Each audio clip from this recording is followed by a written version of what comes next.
Assalamualaikum warahmatullahi wabarakatuh. Anak-anak murid tahun 3, kita jumpa lagi hari ini, hari Khamis 14 bulan 10 tahun 2021 dalam bidang ibadat tajuk sunat ab'ad dan sunat hayat. Baiklah murid-murid, jom kita tengok satu persatu maksud sunat ab'ad dan sunat hayat.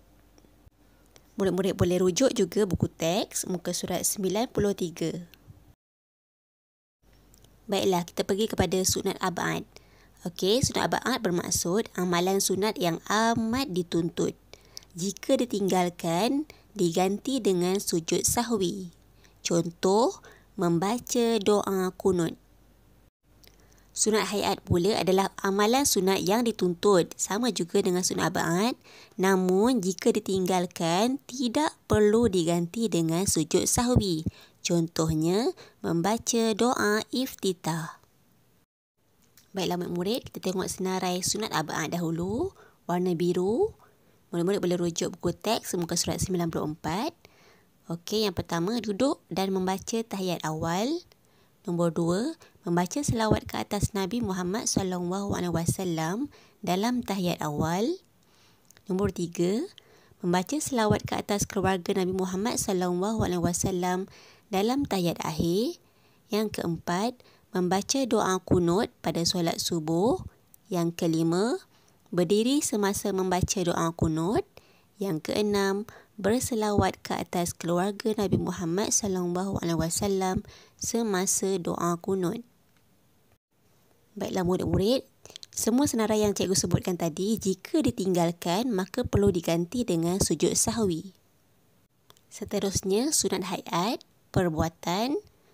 Okey, murid tengok kotak warna kuning. Pertama, mengangkat kedua-dua tangan ketika takbiratul ihram, rukuk, iktidal dan bangun selepas tahiyat awal. Yang kedua, meletakkan tangan kanan di atas bahagian tangan kiri ketika berdiri. Yang ketiga, melihat ke tempat sujud. Yang keempat, duduk iftirash dan duduk tawarruk. Yang kelima, meletakkan kedua-dua tangan di atas peha ketika duduk tahiyat awal dan akhir. Yang keenam, memalingkan muka ke kanan dan ke kiri ketika memberi salam. Semua senarai ini jika tertinggal, maka tidak diwajibkan untuk sujud sahwi. Baiklah, seterusnya kita pergi kepada sunat hayat dalam bentuk bacaan. Juga sama seperti tadi, senarai ini jika tertinggal maka tidak diwajibkan untuk sujud sahwi.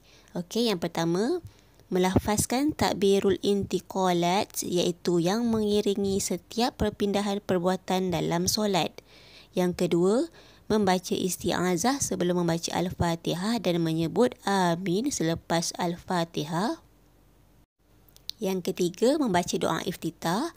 Yang keempat, membaca surah selepas Al-Fatihah pada rakaat pertama dan kedua.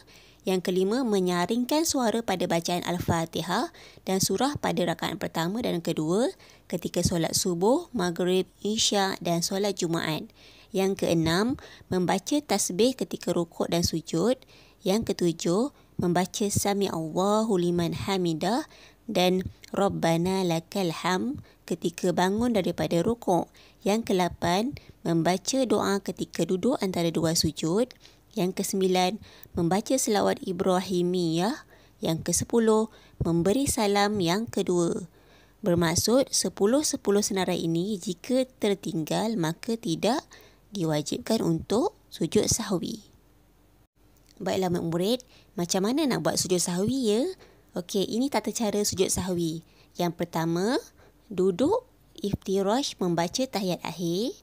Yang kedua, sujud dengan membaca subhana man la yanamu wa la yashu. Yang ketiga, duduk antara dua sujud. Yang keempat, sujud kedua membaca bacaan yang sama iaitu subhana man la yanamu wa la yashu.